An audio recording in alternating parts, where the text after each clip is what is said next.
This is a $100 Lego minifigure lot that I won from an eBay auction. And there is one minifigure in here that goes for more than that entire purchase price. Let's get this thing opened up and go through every single piece that is inside this. And if you guys want to see more crazy unboxing videos, make sure you guys subscribe, drop a like, and comment. But without further ado, let's get into this lot. Starting this lot off, we have the Yeti from the Series 11 of the collectible minifigures. And let's get a close-up of this guy. I love the light blue on the white here. I definitely think that this is a great CMF. And this guy has a Bricklink average used of about $4. Next up, we have Talos, the Skrull minifigure from the Captain Marvel and Skrull Attack set. That is the only set he's ever appeared in, and he's worth about $10 used. Next up, we have a Pilot Luke Skywalker with cheek lines, and I think this one came from the 2014 Snowspeeder. Pretty good figure. Hopefully we can find his helmet in here as well. Next up, we have Waylon Smithers from the Simpsons Series 2 CMF line. And this minifigure only goes for around $2. Next up, we have what seems to be a city pilot of some sort. Wait a minute.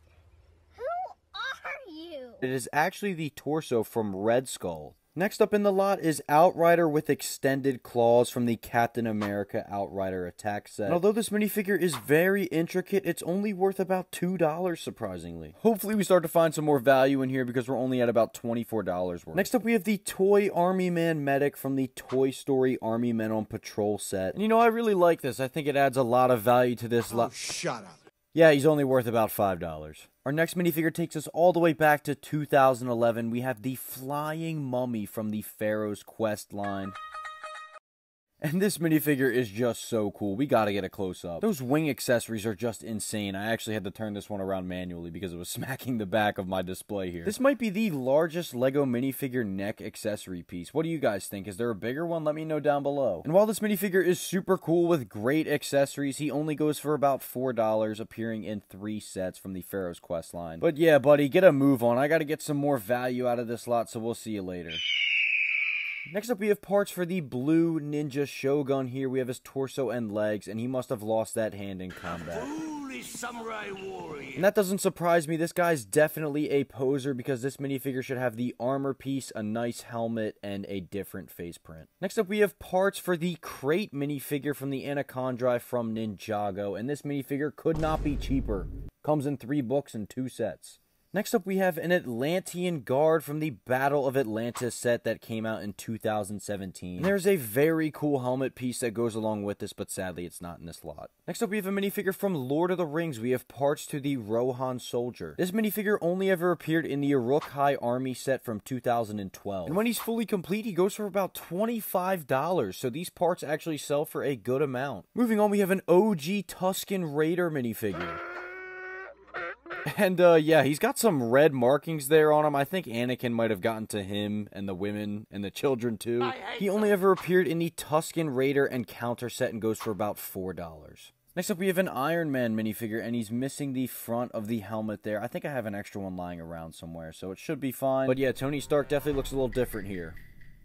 Next up, we have another Series 11 CMF, the Constable, and this guy is Stud Stash approved. Look at that gorgeous mustache. He's usually in the $5 range, but he's missing his hat piece. Next up, we have a City Burglar, and this one only ever appeared in the Museum Break-In set, and he only goes for about $2. And next up, we have the most expensive piece in the lot, the legendary Jedi Bob. I saw this handsome guy right in the middle of that listing photo, and I just had to throw in a bid. Now, I didn't know he had all these markings on him. I couldn't really tell from the listing photo, but he doesn't seem to have any cracks in his torso, which is great. And you already know I had to go hard like the cleaner from Toy Story to get this guy back into good condition, but there was no way I was letting Jedi Bob stay like that. I also gave him a brand new cape and a nice snazzy hood, and this guy's looking beautiful. And it's crazy to think that that covers the entire price of this lot. He will sell for over $100. Next up, we have a generic police officer minifigure, but he's got this amazing custom AA-12. Next up, we have Marion Ravenwood from the Indiana Jones River Chase set, and she is dual wielding those revolvers ready to rock, and she only goes for about $5. Moving on, we have an awesome Chima minifigure. This one one is Vardy, appearing in 3 sets from 2014 to 2015, and this minifigure only sells for about $2. It's funny how inexpensive the Chima figures are. Next up we have a Lloyd torso and legs. This one comes from the Final Battle version. Next up we have a soccer player minifigure sporting the Octan sponsorship. Next up we have the Zombie Zeke from the Mystery Machine, and I think this might have been the guy that left those markings on Jedi Bob.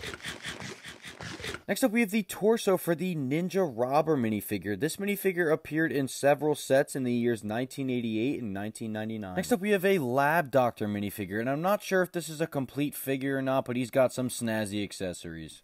Next up we have some more parts. We have the Lloyd head and a Kai torso. Next up we have the Welder minifigure, and this guy couldn't even keep his own hand attached, so you're fired, buddy. Next up we have some random Christmas minifigure parts. This could have appeared in a bunch of minifigures. Next up we have Chima minifigure parts. We have War is here. Next up we have one of the goats in the Lego world, Emmett. I don't know why Emmett is so upset right now, but I'm so excited to have him in this lot. Next up we have some more assorted parts. We have a Sand Trooper torso and legs featuring an Eomer head. That is a Lord of the Rings exclusive face print, and that head sells for about $5. Next up we have a very cool minifigure, the Ninjago Ghost Warrior Gurkha. And we definitely need a close-up of that translucent green. I love these minifigure parts. For as cool as this minifigure looks, it's only worth a couple dollars, surprisingly. Next up we have what seems to be a custom minifigure. This looks like some kind of operator. And these legs are actually real Lego. It looks like somebody decaled that print on there, and I think that looks really good. Next up, we have a classic Darth Vader minifigure. This one has the yellow hand, staying lore accurate to his past self, Anakin Skywalker. This next minifigure is just a generic girl with a camera. Our next minifigure comes from the Teenage Mutant Ninja Turtle line. These are parts to a robot foot soldier.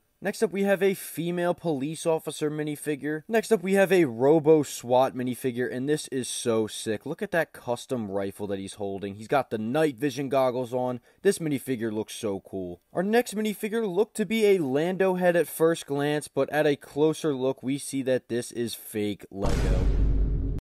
And the only complete minifigure we have left is this little guy here who looks like he could be starring in an Old Navy Back to School commercial. But we did get a few more torsos and such, and I'm going to do a pan over of everything in this lot. If you guys are interested in purchasing any of the parts or figures you've seen in this video, I will be selling them on my eBay. All my socials are the same, so it's Stud Stash. Let me know what you guys think of this format of video. It definitely took a lot of work, but I enjoyed it. As always, thanks for watching, and I'll have more videos posted soon.